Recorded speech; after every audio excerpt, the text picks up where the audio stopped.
tapi rupanya sudah ikut pengajian. Gajah apa? Gajah hijrah. Sudah hijrah mereka. Ada yang namanya orang selama ini tidak peduli kepada masjid, tidak peduli kepada Quran, tapi rupanya kajian masuk ke dalam hati mereka. Saya lihat di belakang, Masya Allah, nama ormasnya belum pernah saya lihat sebelumnya. Saya baca Taliban. Oh, ini Afghanistan ini. Ternyata ini Taliban yang lembut. Mungkin di Afghanistan dia keras, tapi di sini kumaha tuh damai. Yang lembut. Taliban diambil dari kata talaba. Talaba yang mencari. Taliban yang di sini dimaksud adalah mereka yang mencari ilmu dan mencari barokah dari para ulama. Oleh sebab itu, ini komunitas-komunitas yang sudah banyak ini mesti dipersatukan. Dan alhamdulillah, di antara yang mempersatukannya, yang menjemput saya dari airport, yang membawa kemudian kajian petang tadi sampailah ke Masjid Agung ini, di antaranya adalah salah satu yang mengayomi disebut dengan, dulu kalau kami di Mesir itu nilai paling rendah, paling bawah namanya makbul. Makanya kalau orang nilainya makbul disebut gak bisa S2. Makbul apa? Makbul indallah. Tapi ada yang lebih tinggi daripada makbul, namanya jayyid, bagus. Ada yang lebih tinggi daripada jayyid, namanya jayyid jiddan. Tapi ada yang lebih tinggi daripada jayyid jiddan, mumtaz. Jadi ada satu komunitas mumtaz. Dulu kami waktu di Riau, saya anak Riau, tidak ada yang mumtaz. Ternyata mumtaz sudah ngumpul di Tasikmalaya semua. Mudah-mudahan anak-anak muda ini semua bernilai excellent, mumtaz, berprestasi semuanya, berprestasi dalam bidang pemikiran, berprestasi secara intelektual, tapi juga berprestasi spiritual. Hatinya penuh dengan cinta kepada Nabi Muhammad sallallahu alaihi wasallam. Salatullah salamullah ala taha rasulillah. Salatullah salamullah ala yasin habibillah. Tawassalna bi bismillah wa bil hadi rasulillah wa kulli mujahidin lillah bi ahlil badri ya Allah. Kenapa Ustaz Somad tiba-tiba berselawat? Karena saya lihat ada yang nyebar kantong. Biasa orang kalau nyebar kantong hatinya tertutup. Maka untuk membuka hati itu dengan solawat. Kalau udah dengan solawat hatinya nggak terbuka juga, kita kasih martil. Oh tidak, kita tidak dengan kekerasan, tapi dengan kelebutan. Tala'al badru alaina min saniyatil wada wajabas syukru alaina ma da'a lillahi da ayyuhal mab'usu fina ji'ta bil amril muta' ji'ta syarraftal madinah marhaban ya khairada.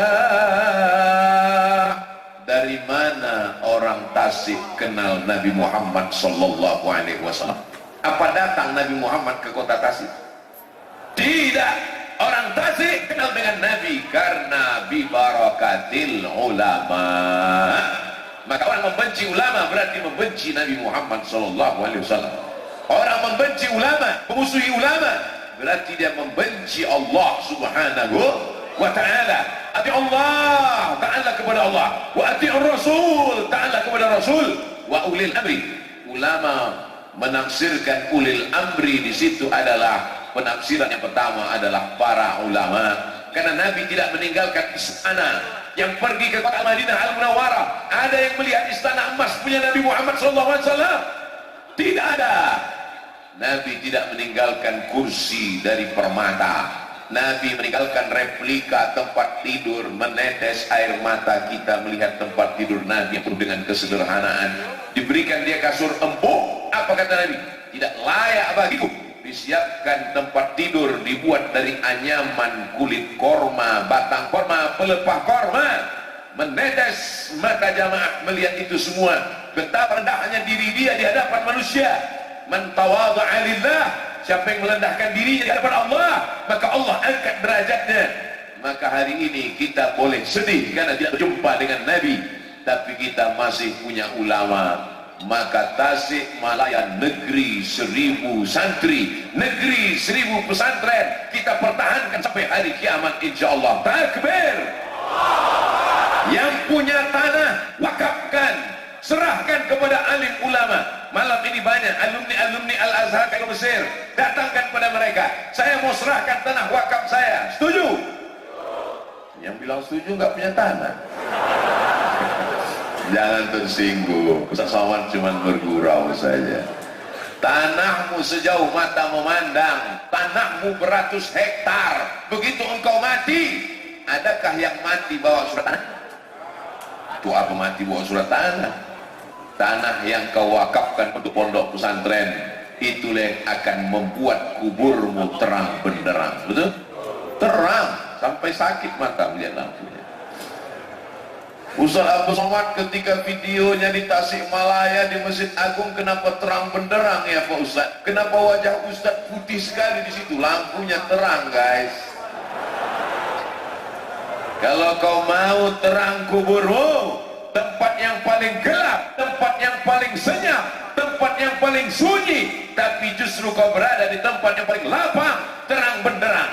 Karena tanah wakaf, datangi ulama, kuserahkan surat tanah wakaf ini untuk pondok pesantren. Datangi pondok pesantren, saya tidak sanggup berikan tanah wakaf. Berapa WC yang kurang? Loh, kok Ustaz tiba-tiba ingat WC? Tidak ada yang paling sulit, paling sempit, paling susah daripada kebelet. Santri 1000 orang, WC-nya 3, ngantri 300 orang. Sudah pakai karet itu. Oleh sebab itu datangi pondok pesantren, perhatikan tangan anak-anak yang kudisan. Kenapa? Karena airnya lutan, karena banyak penyakit. Berikan sumur bor. Ya Rasulullah, ummi matat, ibu saya mati, ibu saya meninggal dunia, apa atasaddaqu anha? Kalau saya bersedekah, apakah pahalanya sampai untuk almarhumah? Kata Nabi, tasaddaq, bersedekahlah, pahalanya sampai untuk almarhumah ibumu. Ayu sedekatu afdal, apa sedekah yang paling afdal? Apa sedekah yang paling bagus? Nabi menjawab, saqyul ma, memberikan air minum. 1 gelas kau berikan, mengalir. Kalau sedekahnya segini, insya Allah mengalir 600 ml 60 menit. Tapi kalau sedekahnya 1 sumur bor, sampai hari kiamat tetap mengalir. Anak-anak santri akan berwudu, anak-anak santri akan mandi, anak-anak santri akan mengaji, anak-anak santri akan sholat.